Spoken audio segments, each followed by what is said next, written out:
Well, all of our IT and cybersecurity professionals, you guys are amazing at what you do. But there's one thing missing, and everyone misses this in their business, is that you want to be a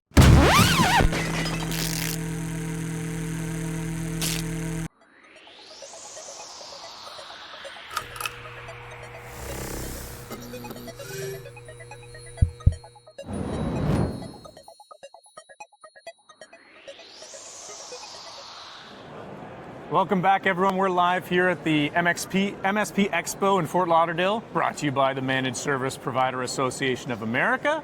I'm your host, Mike from Cyber Confidential. I'm here with our special guest this time, Charlene Ignacio from Trusted Advisors Movement. Charlene, great to have you. Thanks so much for having me. I appreciate everyone here, and it's our last day of the conference here in Fort Lauderdale. You should have been here. All right, break it down for us. What is the Trusted Advisors Movement? Well, all of our IT and cybersecurity professionals, you guys are amazing at what you do. But there's one thing missing, and everyone misses this in their business, is that you want to be a trusted advisor to your client and align with them so that they can hit their business goals. And so this movement is to get you moving in the right direction of becoming that trusted advisor for your business to grow.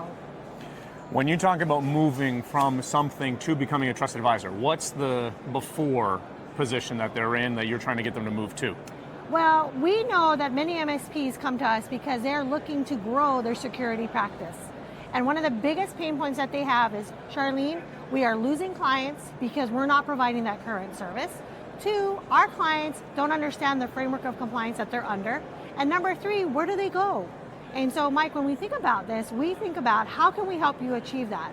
And so we do a couple of things really well. One is we look at your overall business and where your goals are, and we align that with your current market that you're in. So there are current customers you're probably working with, and they don't understand tech vomit. They don't know what it means when you're overwhelming them with all the switches and what MDR is and EDR and everything else. They just want to know, can you keep me safe? Can I avoid a breach? Can you help me figure out how to keep my remote team using the tools that I've given them and actually help them to work more efficient and effective? And so that's the difference, guys, from moving from an IT guy to a trusted advisor for your business and for your clients so that they know that they can come to you with their goals. What I heard from that is something that you hear from other sales strategists, but also from the MSPs talking about the challenges they have of selling their IT licenses and IT tech. Right, you're talking about changing your philosophy from where you're selling a feature to a client. I do firewall management. You're selling a feature to a client versus helping them achieve a goal that they have, helping them resolve a problem that they have, which is being their advisor. Being their advisor means you help them achieve their goal. Right. Did I hear that right from you? Yes, and Mike, I want to say that again. The business goal, when it is aligned with security and technology, your client is never going to leave you because they know that you are aligned with them to get them there. They're going to need to make sure that if they're thinking about growing, that they have a virtual desktop integration, right? Because right now when you're telling them, hey, I do all of these amazing things, it's about you. It's not about you guys. It's about your client. It's about their goals. It's about their business and their industry. I think that's a really important thing to reiterate even one more time is our job, let's say we're an MSP or an MSSP, our job is not to sell the stuff that we sell to other people. Right. It's to help a different company, help somewhat of a stranger achieve their end goals. Yes. And by solving their problem, we can exchange that service for money, which is where we make money. And guys, I want to make this super clear, right? Right now, MSPs are losing clients to MSSPs because you're providing both the technology and the security. And I'm trying to give you an opportunity to say that you can change your business model immediately to become a higher level trusted advisor so that you can bring together your expertise and your skill set to help your client achieve that goal, which is they want to make more money, they want to work more efficient and effective, they want to decrease their costs, they want to decrease their payroll. All of those goals, Mike, are about what you do when you're in business. And that's what we forget when we're trying to tech vomit them. There's oftentimes a perceived stigma where the MSSP, Managed Security Service Provider, is like a more highly evolved business and they look down on the simple MSP. Is that Do you see that stigma, and why does that exist? Because cybersecurity is a whole nother level of skill set. You know, I always tell our MSPs, if you want to gain more trust, if you don't want to lose the client, they're going to go and find someone who does cybersecurity. Because right now, they're assuming you do it for them, that you've done the certifications, that you've gone ahead and used all the different tools, that you're actually following through on compliance. Many MSPs I've talked to don't even understand the word compliance. They don't even understand how that plays into securing the environment, because all they're doing is the technology side of it, Mike.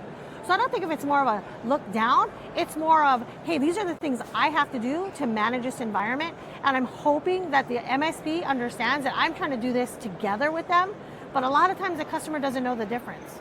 And so an MSSP is evolved because they're able to do both, the technology and the cybersecurity side.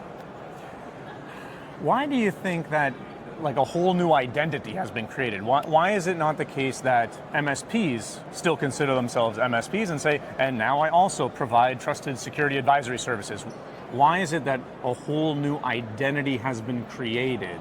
Because now it does really reinforce that emotional gap, like there are MSPs and there are MSSPs, but we both know there are MSPs that are well-versed in security and provide trusted advisory services. So why do you think this has come up in the market? Because that type of liability, the type of insurance you have to have, the type of people on your team that you have are very different than a traditional MSP. When you have to have a CTO, that's a technology, role. But when you have a CISO, that's a security operation role. Very different responsibilities, very different KPIs, different expectations.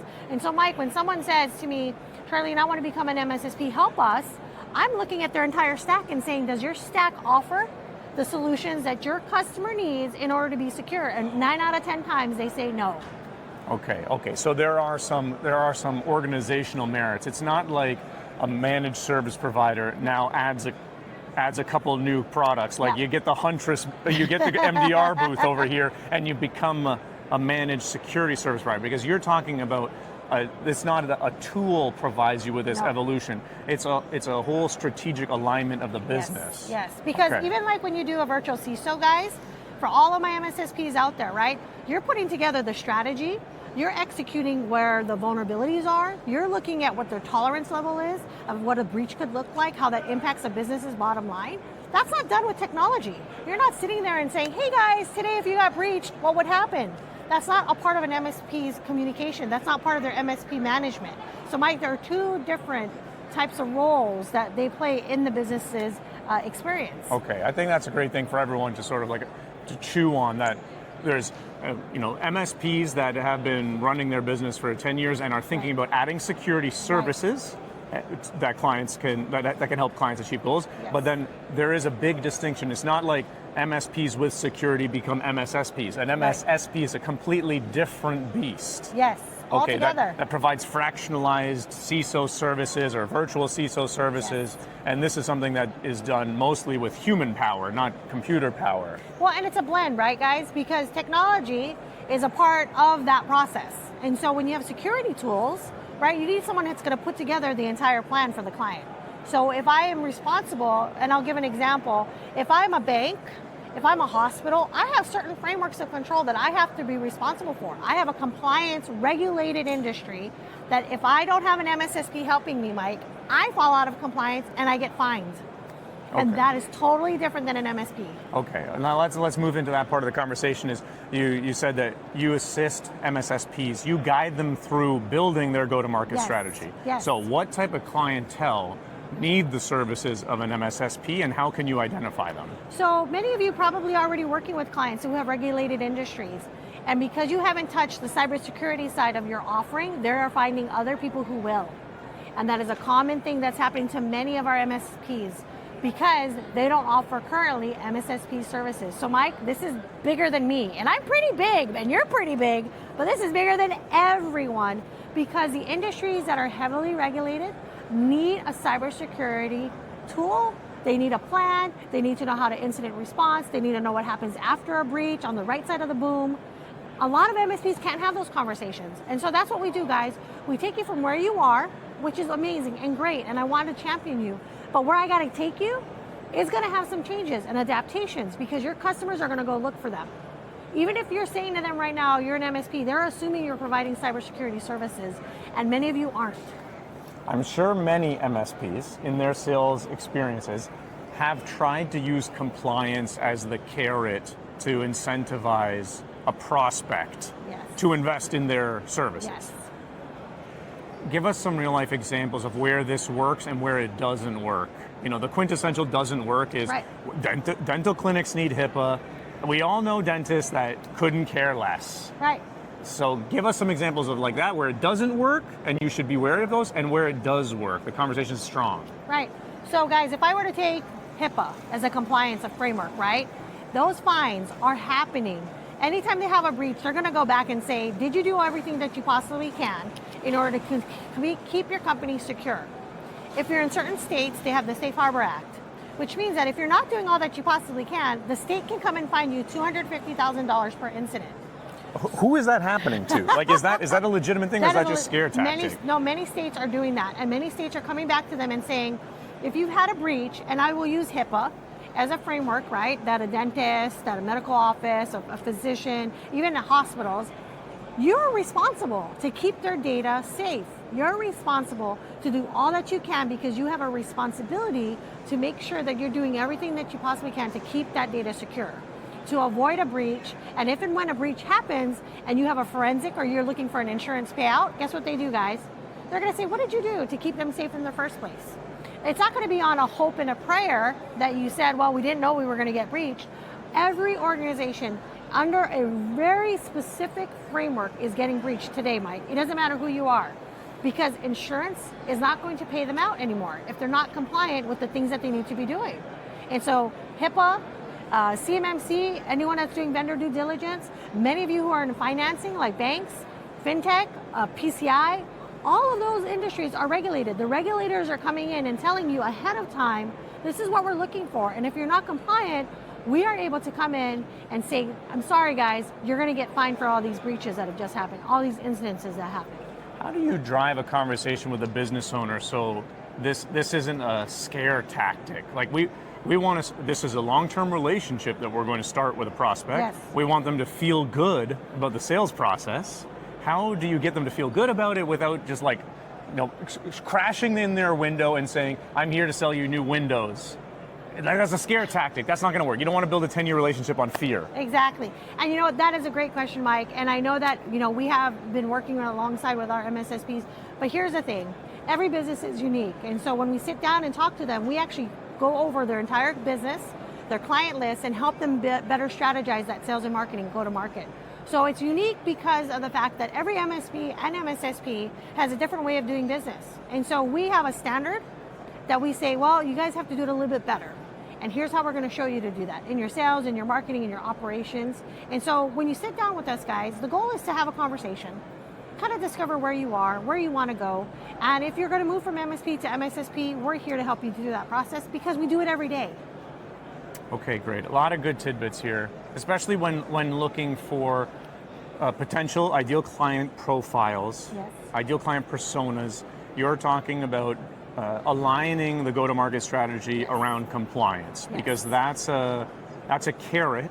You know, oftentimes the compliance packages are ways to win new business. Yes. HIPAA's one of the ones is the stick in the carrot and the Yes. stick analogy, because you get fined, but CMMC is a carrot. Yes. You earn the right through compliance to bid on larger contracts or new contracts for defense contractors. And that's your big alignment here is through compliance. And guys, this is the thing. Compliance is just like utilities, just like payroll, just like rent. It is a part of a business obligation and operation. It's the cost of doing business. Compliance isn't going to go away. Right, and that's another way that you're embodying your position as their trusted advisor to help them achieve their goal, right? Exactly. The goal, let's take CMMC, the goal is to win the big contracts. You're a defense contractor, you want to win the big contracts. Yes. That's the prospect's goal. You're aligning yourself to their goal. Exactly. Because your RFP, guys, when you submit it, right, especially for government contracts, they're going to ask you, are you SOC 2?